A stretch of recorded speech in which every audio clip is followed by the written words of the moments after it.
Alaska, America's last frontier and greatest wilderness. Immense, unspoiled, awe-inspiring. Home to half the world's glaciers, America's highest mountains, and ice sheets that stretch to the North Pole. Inhabited by the world's largest land predators, herds of ancient beasts, and leviathans from the deep. The land is hostile, but its richness and diversity is unparalleled in the Northern Hemisphere. All must be resilient and adaptable if they're to survive a year in the wild of Alaska.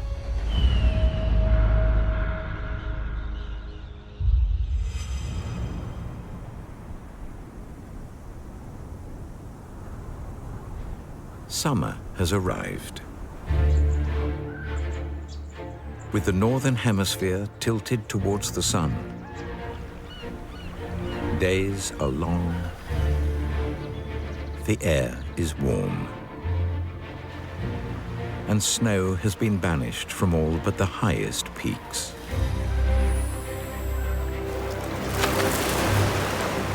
The far north is bathed in gold, even at midnight.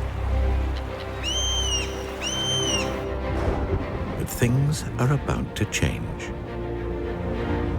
Animals are in a race against time. What they do now could mean the difference between life and death when snow and ice return.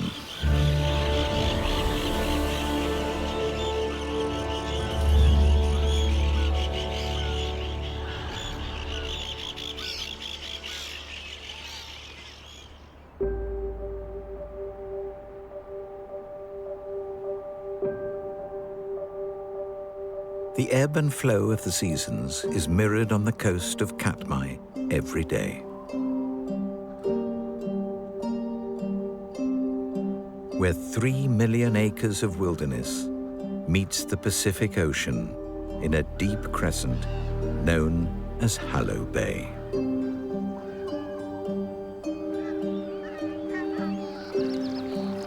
Here, tides rise and fall for 7 sandy miles, leaving opportunity for brown bears in their wake.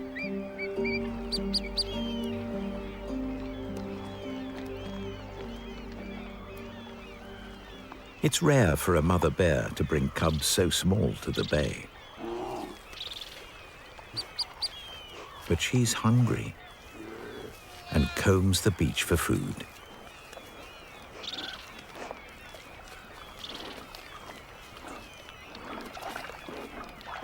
Her cubs are just 6 months old and more used to the safety of their den than wide open spaces. Everything out here is new.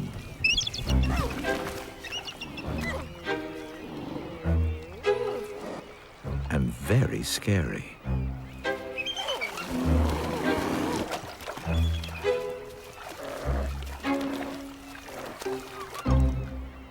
Bald eagles aren't a threat, but there are good reasons to be jumpy. Many brown bear cubs die in their first year, and many are killed by other bears. Right now, the coast is clear.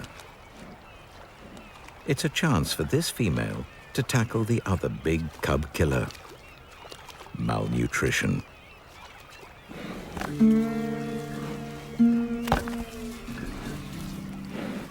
So far, Mum's milk has provided her cubs with all of their nutrients. But a recent growth spurt has fueled an urge to try solid food. Crabs, clams, almost anything will do.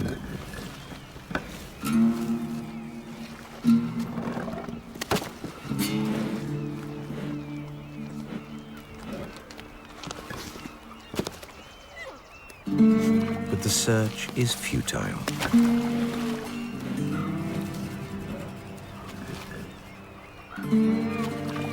The cubs do their best to help.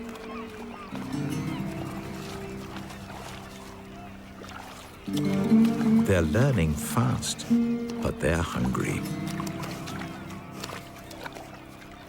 What this family need is a feast of epic proportions.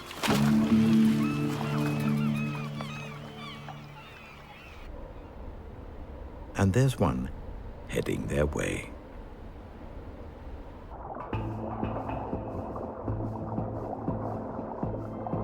Over 300 million salmon are coming home to spawn in the same rivers that they were hatched in. Once they hit shore and head upstream, many will become food for bears.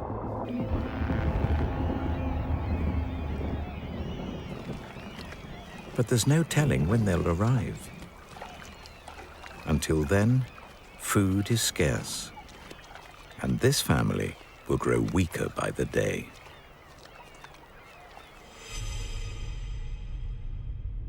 "700 miles northwest of here, and just 40 miles off the Russian coast, summer visitors to St. Lawrence Island have already arrived.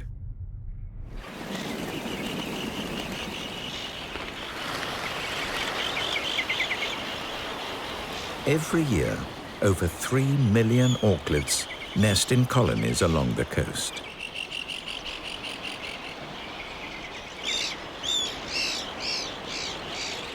They look for a suitable spot to lay a single egg.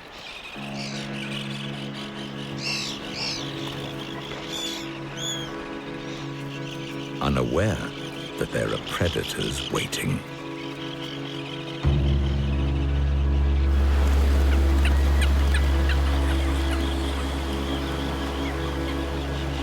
An Arctic fox is on the prowl.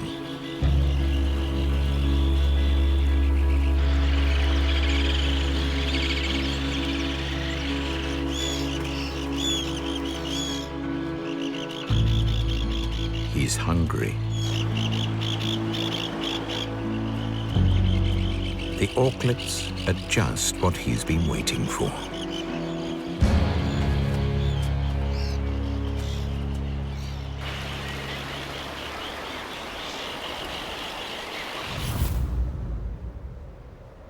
St. Lawrence is smothered in snow for almost 8 months of the year.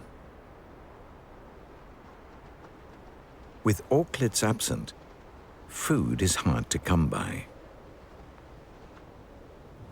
If there's nothing to scavenge, foxes are forced to hunt for voles under the snow. It's a great deal of effort for very little reward. But now, auk is back on the menu. And he has a new camouflage coat to hunt them in.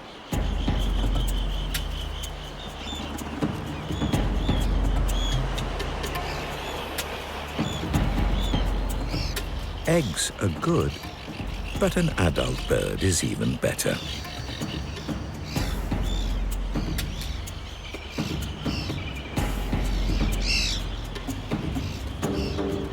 His mate is pregnant, and she needs a regular supply of protein.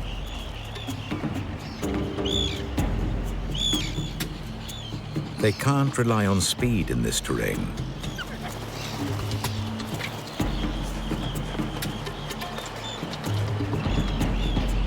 Only stealth will net them a meal.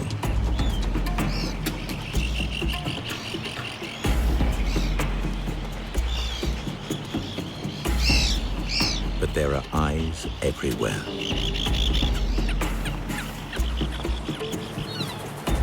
And when a few birds panic, it sets off a chain reaction.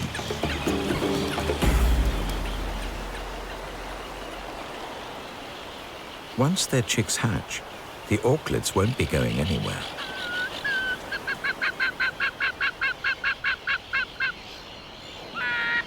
The foxes need to bide their time, keep their distance, and wait for the auklets to settle in.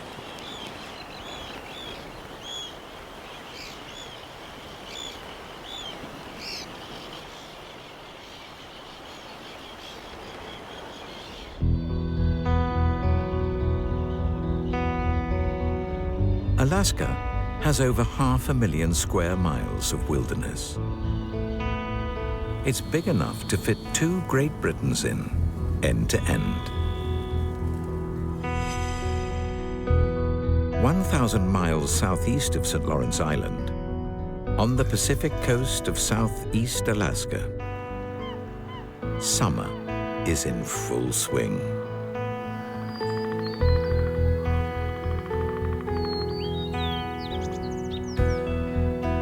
Warm air frees billions of gallons of water from glaciers, feeding a multitude of rivers and lakes.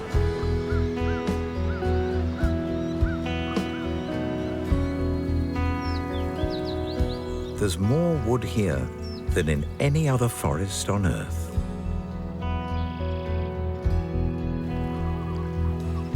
Good news for a family of beavers.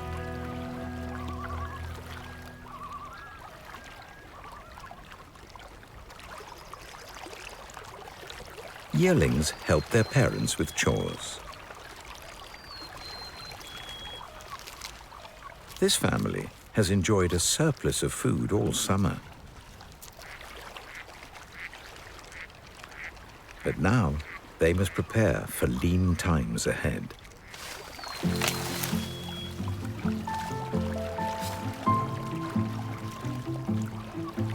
They harvest as many green sprigs as they can.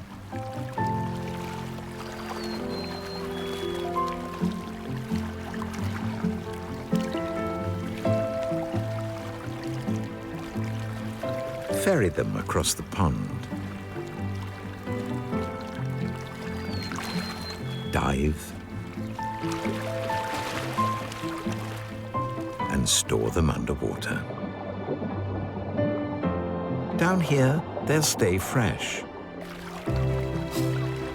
providing food even when the pond is frozen over.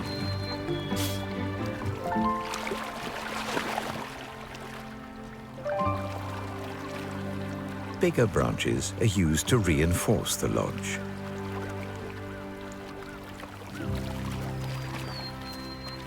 This is their fortress, and it needs to be strong enough to keep predators out.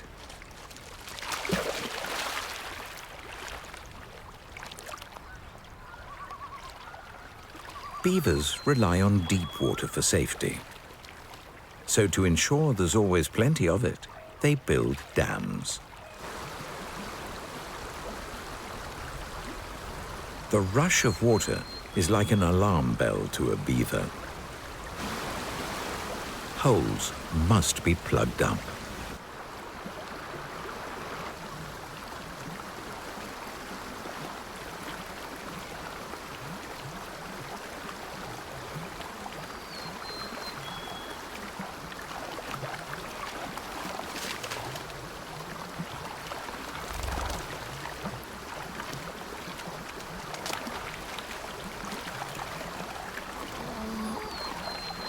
And by clearing forest, they create new habitat.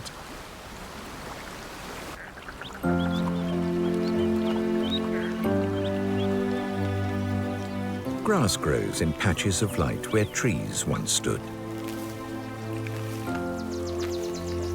providing Sitka deer with tender stems to nibble on.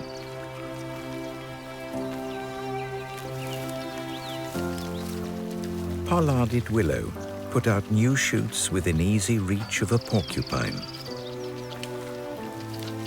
She can devour up to a pound of leaves every day.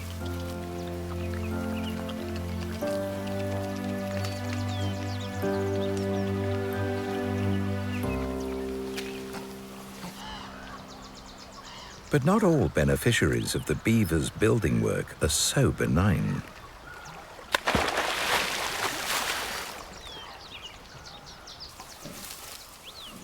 Black bears also forage here. Plants make up the bulk of their diet, but the scent of beaver could prove too good to ignore.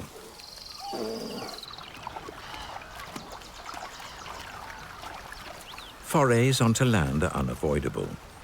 The further they go, the bigger the risk.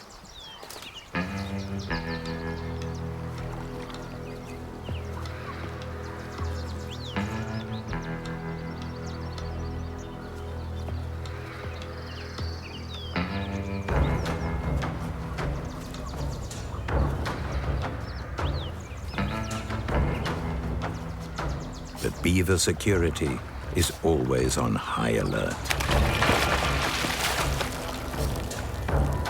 The alpha female sounds the alarm.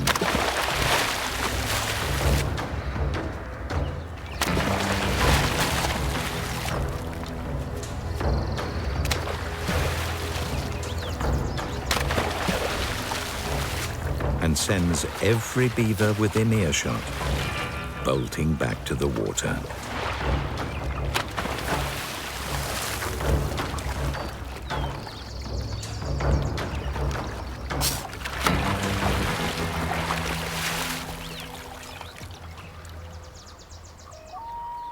Soon, it's like they were never there at all.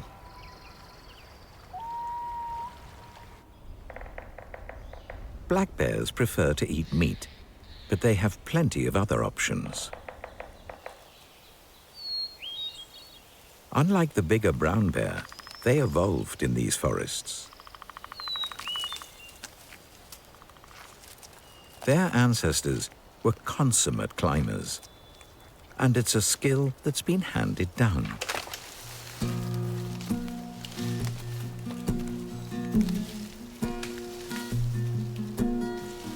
Cubs can climb as soon as they can walk. It gives them access to forage that other animals can't reach. Come autumn, there'll be a glut of nuts and berries to choose from. Until then, aspen pods will curb their hunger pangs. If they can keep hold of them.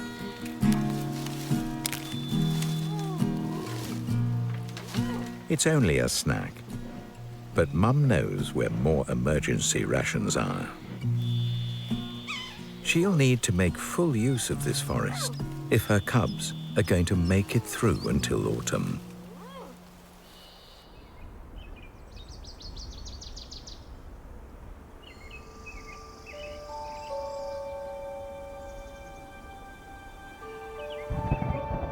About 17 million acres of forest cloaks Alaska's southern coast, where over 60 inches of rain fall annually.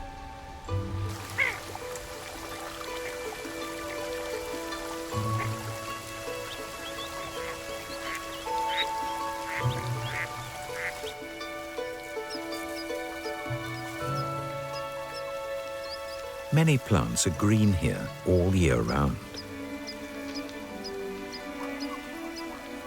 But summer adds a splash of color to the undergrowth.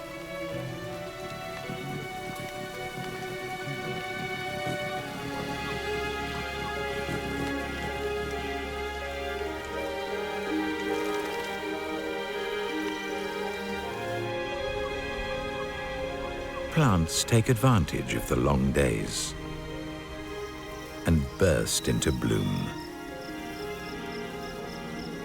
drawing in pollinators from both near and far.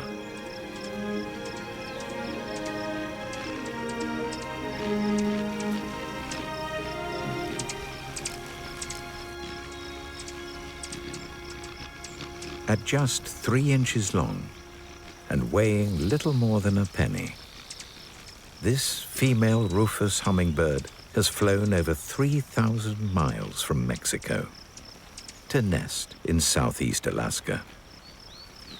No other hummingbird breeds this far north.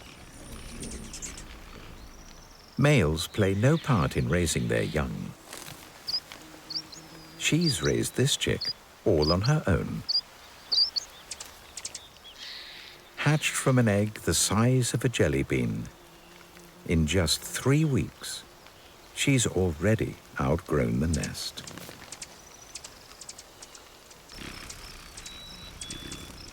They require more than their own body weight in nectar each day. And if this chig is to fledge successfully, the next 24 hours are critical.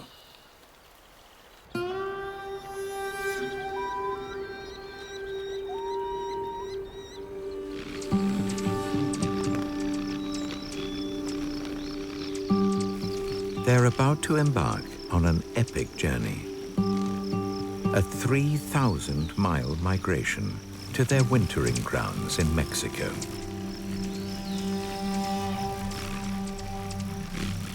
But they can't start until the youngster has fledged.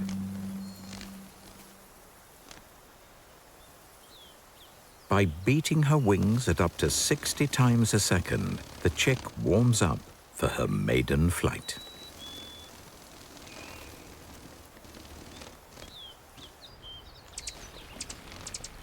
Whilst her mother hunts for more fuel.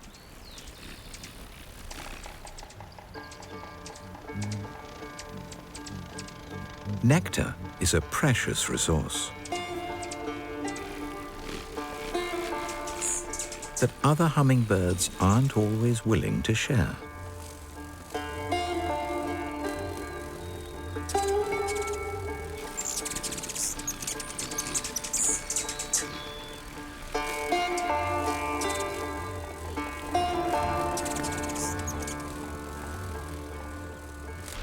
But this mum has a cunning plan. There are sapsuckers nearby, and they're also busy raising chicks.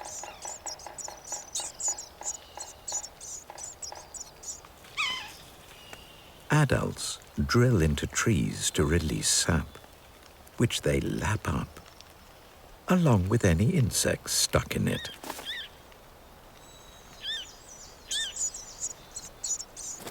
It's rocket fuel for growing chicks. So when no one's looking, the hummingbird launches a raid. She must drain as many wells as she can before the sapsucker returns.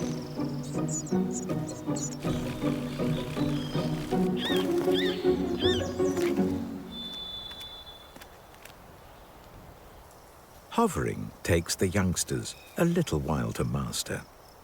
But in order to fledge, she just has to manage a straight line.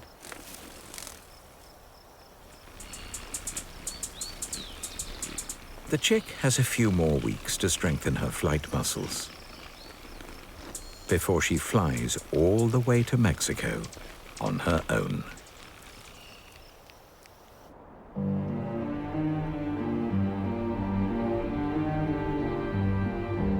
At the end of July, summer turns a corner. Southwest Alaska loses half an hour of sunlight every week. Temperatures plateau and start to drop off. Animals sense the change.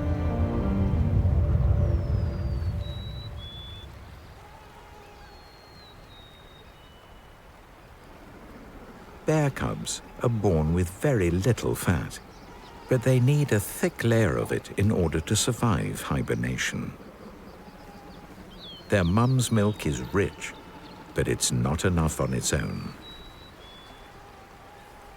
The whole family needs solid food. Their fate, and the fate of all brown bears in Katmai, depends on the salmon.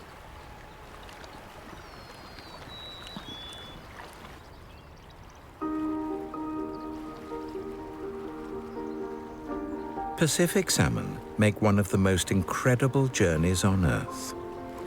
Every year, over 300 million of them head towards Alaska's shores.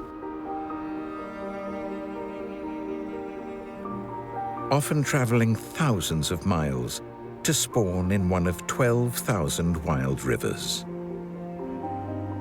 The salmon must find the one that will lead them to their birthplace. With a coastline that stretches for 40,000 miles, their journey demands stamina and remarkable navigation skills. Predicting where they'll turn up first is impossible.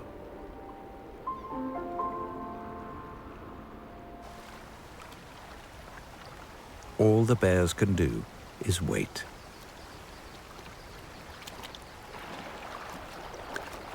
Mum checks for signs, but there's barely a ripple.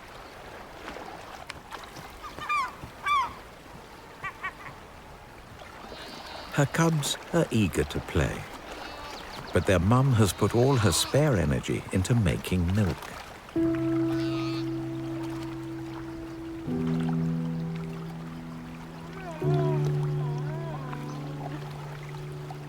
For her, the salmon run can't come soon enough.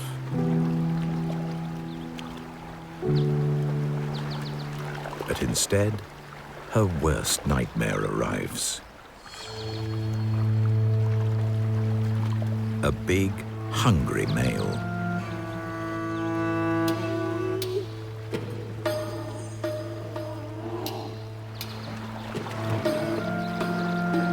He won't catch anything here, and he's a real danger to the cubs.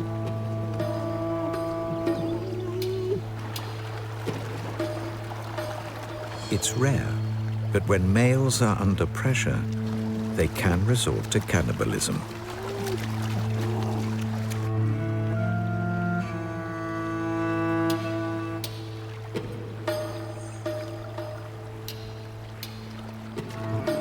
She'll protect her cubs furiously.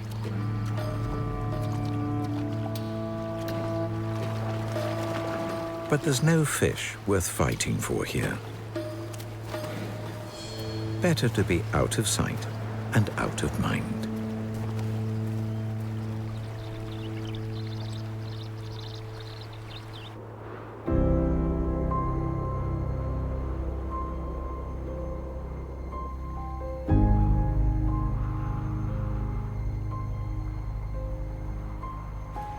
In summer, bears leave their favorite stomping grounds and move towards shallow creeks, where salmon will be easy to catch, leaving much of Katmai deserted.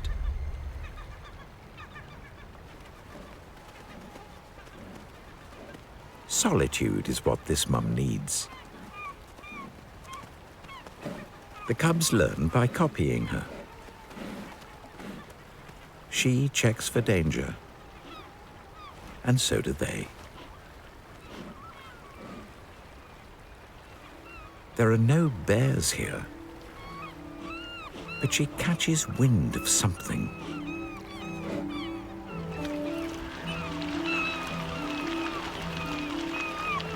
All she has to do is track it down.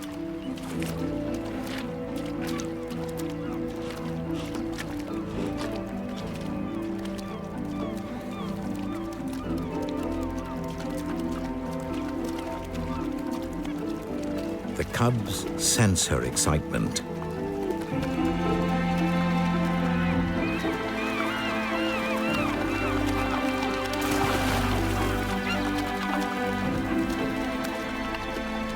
Finally, it's a salmon. The first the cubs have ever seen.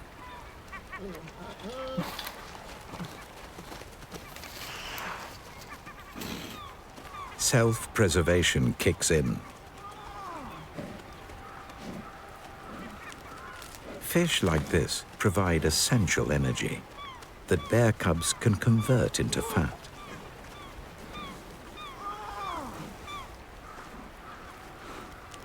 One fish won't feed a family of 4.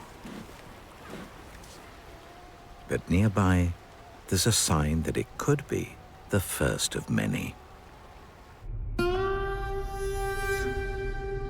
Just 100 miles from here, but on the other side of the Alaska Peninsula, lies Bristol Bay.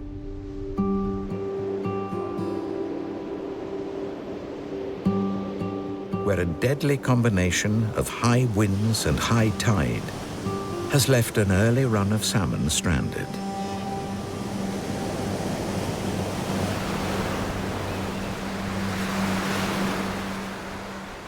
Whimbrels are first to discover the bounty.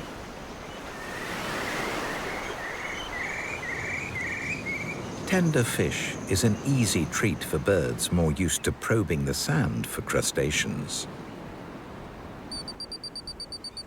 Further up the bluff is a colony of Arctic ground squirrels. Most females have pups.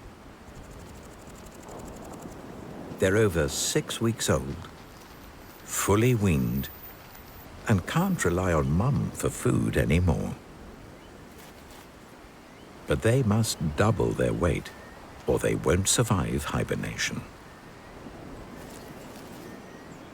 Males gather grass to stockpile in their burrows, whilst youngsters munch through as much seed as they can. Nothing is wasted. Even the skin of a dead relative is valuable extra protein.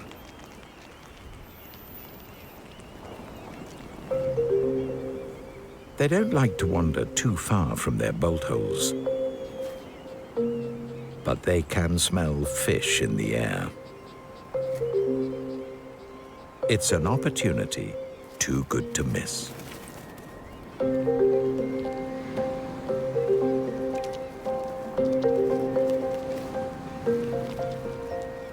They need to build up their fat reserves. And oily fish has a lot more calories than grass seed. Come autumn, young females will settle down to sleep with their mothers. But young males must first find a territory of their own. They're going to need all the energy they can muster. And only the fittest squirrels will survive.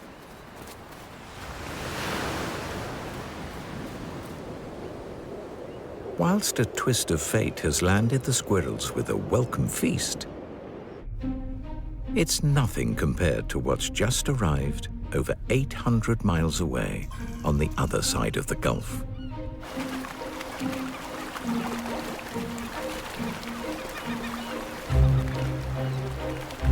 After 4 years out in the open ocean, thousands of chum salmon have finally arrived in southeast Alaska.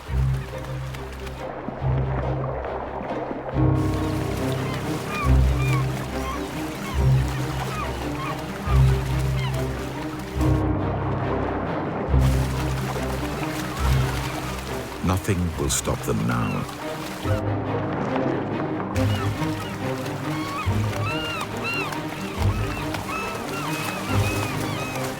Their spawning ground is in the mouth of a river, just beyond the high tide line.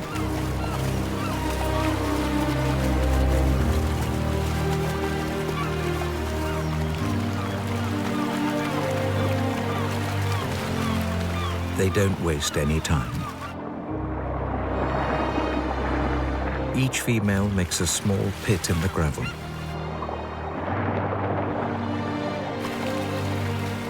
Where she'll lay up to 4,000 eggs.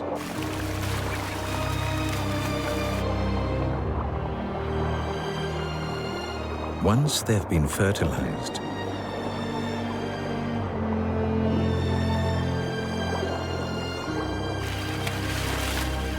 she covers them over and stands guard until she's too weak to continue.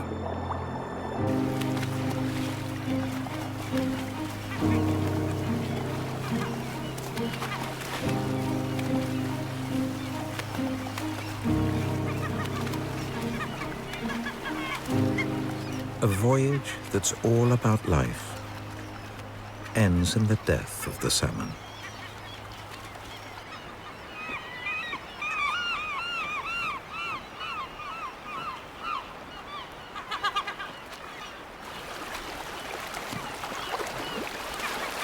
As soon as they enter fresh water, salmon stop eating. Their stomachs slowly disintegrate.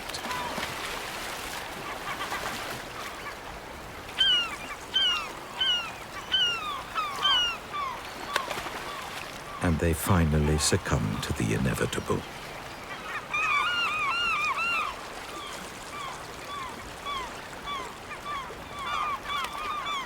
All the gulls have to do is wait.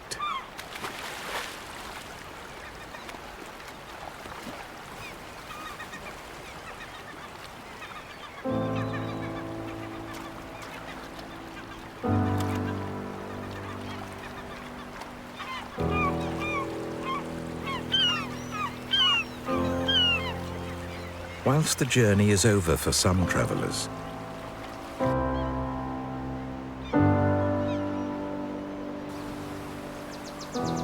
for others, the advance continues upstream.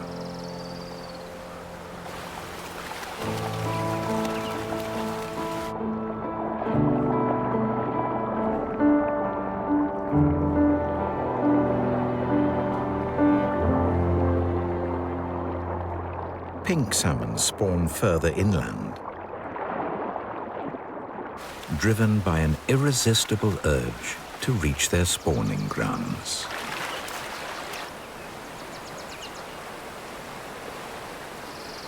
Where predators lurk,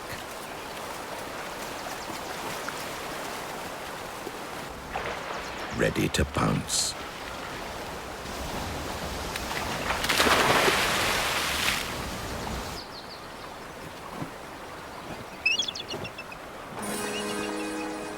This is what brown bears have been waiting for. It may be this adolescent's first season away from his mum. The perfect opportunity to hone his hunting skills and take advantage of the glut of food.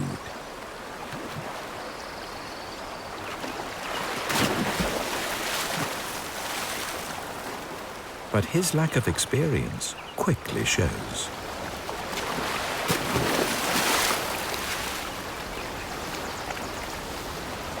Many young bears copy their mother's fishing methods. In his case, it's the dash, splash, and grab technique.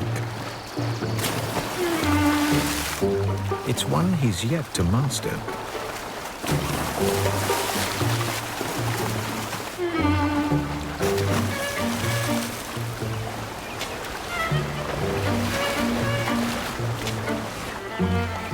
Perhaps gaining some height will help? Apparently not.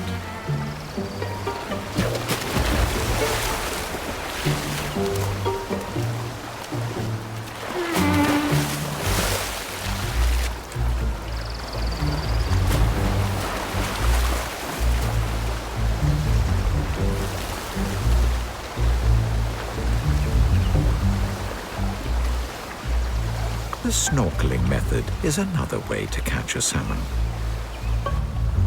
especially when they're in such large numbers.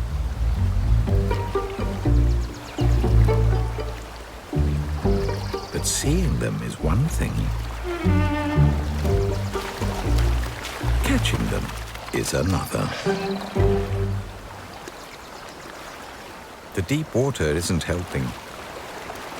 It gives the salmon an easy getaway. Eventually, he spots a carcass floating downstream. Only to discover that the best bits have already been eaten. He craves fat. And the fattiest bits on a salmon are the skin, brain, and eggs.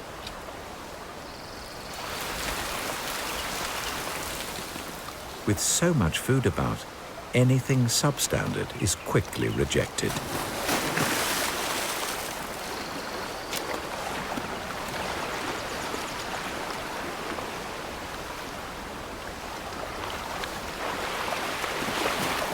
Eventually, perseverance pays off.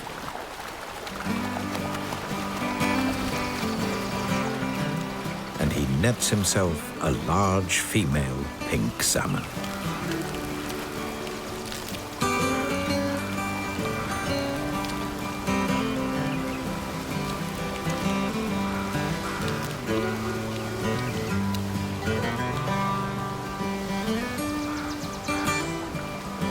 Flush with success, he goes for another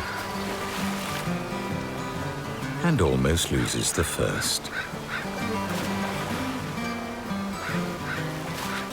Perhaps he should learn to finish what's on his plate before going in for seconds.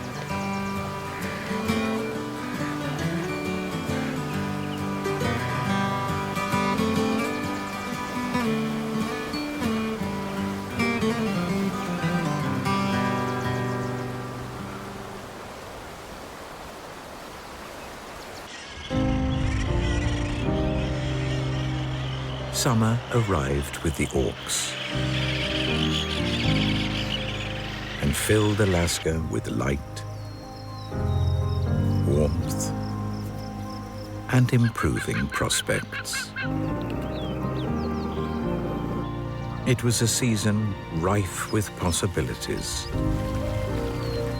where hard work and persistence paid dividends, and where the death of one generation brought hope to another.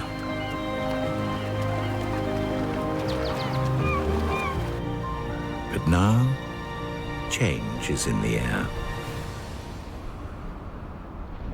Autumn is coming.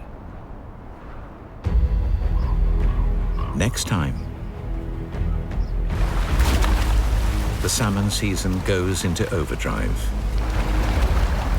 and animals battle it out for a share of the spoils. Young must come of age before winter puts Alaska in lockdown. With freezing temperatures imminent, it's do or die for many predators, including the biggest killer of all.